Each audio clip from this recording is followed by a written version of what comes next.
watching WeAllBe News Radio, News Free Dixie for the 21st century. I'm Thaddeus Matthews. Well, man, I ask you about this. You brought up blaxploitation, and one of the biggest movies, if not the biggest movie of the year, has been the Ryan Coogler's The Sinners. Did you see that at all? Did you watch that? I saw it. It's a vampire movie. Yeah. What's your take on it? How you feel about it? Okay, interestingly enough, although it was dosed with interesting observations right down here in Mississippi that weren't unreal, it wasn't really racist. If you notice, black and white, the newly turned ghoul vampires were out there dancing a Celtic line dance. Remember when they were around the club? Yeah. It was interesting. I didn't find the movie offensive. It was a new take on the vampire genre. So as a vampire movie, I said, okay, fine. But a lot of people wanted to read into it some things that were not intended to be there. Oh, give me an example, like some of the things people read into that you thought. They tried to turn it into a thing about white supremacy. They tried to turn it into a race thing, and it really wasn't.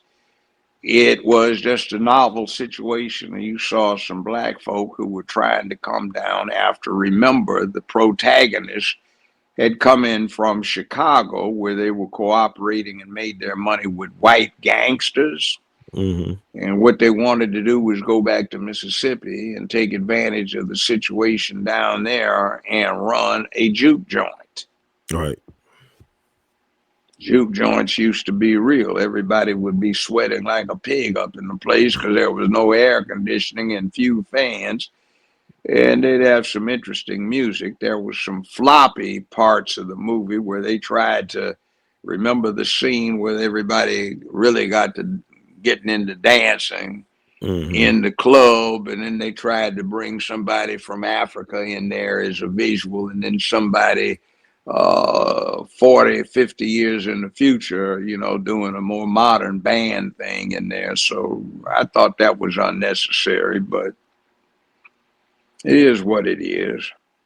Okay, so but what about the Klan scene at the end? You don't think it was about race at all? If you got the Klan No. In other words, what happened is some black folk got revenge on the Klan. But you don't think there's a race element to that, or like a white supremacy? No, that was just why not? Everything's gone to the devil. That happened.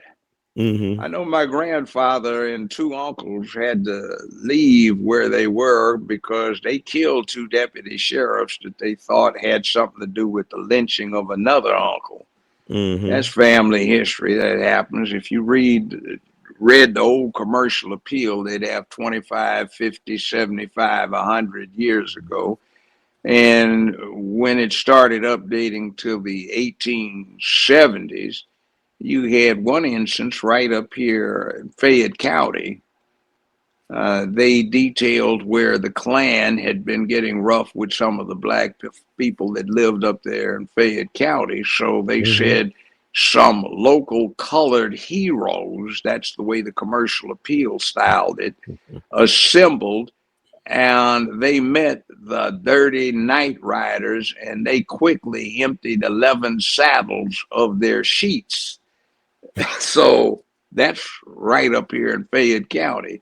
So it's not like it didn't happen. That kind of thing happened right over here, just near West Memphis, Arkansas, about 100 years ago, where there was a black cooperative, and there was a bunch of former residents who had moved north who came back to go hunting when some of the Klan decided that they were going to put the cooperative in its place, and they had a 3-day shootout, and the governor had to send in the National Guard to restore order because the locals couldn't. And